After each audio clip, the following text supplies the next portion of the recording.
गाउँपालिकाद्वारा भोजपुर बहुमुखी क्याम्पसमा मैले आज सानो कुरा लिएर आएको छु, त्यसलाई अनर्थ्य नसोचिदिनु होला, राम्रो हो कि नराम्रो कमेन्ट गरिदिनु होला। शैक्षिक सुधार तथा गुणस्तर अभिवृद्धि गर्नका लागि 3 थान बोर्ड हस्तान्तरण गरेको छ। यो सुनेर एकदम खुसी पनि छु, लास्टै दुखी पनि छु, किनकि हाम्रै पालिकाको स्कुल चाहिँ बिजोग छ।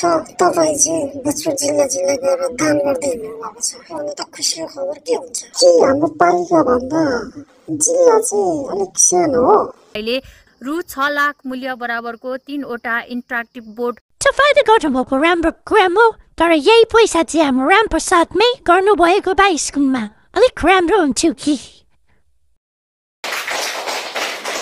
आर्थिक अभावको कारणले भोजपुर गाउँ क्याम्पस पढ्ने इच्छा हुँदै पनि उहाँहरू यहाँबाट पलायन भइरहेको स्थिति थियो। क्याम्पस फी तिर्न नसकेको कारणले वार्षिक फी तिर्दिने मैले निर्णय गरेँ। त्यो नीति तथा कार्यक्रममा हामीले प्रस्तुत काम गरेँ।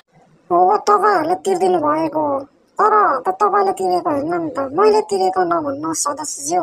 त्यो हाम्रो रामप्रसाद गाउँपालिकाको राज्यको पैसा भन्नुहोस्। योसँग हामीले अहिले जम्मा तपाईँको चाहिँ यो क्याम्पसमा 27 लाख खर्च गरेको छौँ। 27 लाख यो काम 27 लाख रुपियाँ तपाईँले गर्नुभयो, तर यो भनिराख्नु पर्ने जरुरत छैन। तपाईँ क्याम्पसमा गएर पनि राजनीति खेलिराख्नु भएको जस्तो लाग्दैछ मलाई, किनकि मेरो कार्यक्रममा चाहिँ यति खर्च भयो भने त सुन्नु हुँदैछ।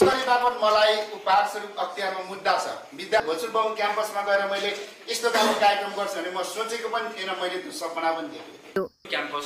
तपाईँले यहाँ कार्यक्रम उठाउनुभन्दा त्यहाँ रामप्रसाद गाउँपालिकामा स्कुलमा गएर हेरेर कति चाहिँ आर्थिक दिनुपर्ने हो त्यो हेरेर तपाईँले गर्नुभएको भए त्यो चाहिँ राम्रो है अध्यक्षज्यू। कि तपाईँ त्यहाँनिर कार्यक्रम उठाएर आफूलाई नै महान सोच्नुहुन्थ्यो होला, तर त्यो चाहिँ एकदम गल्ती छ।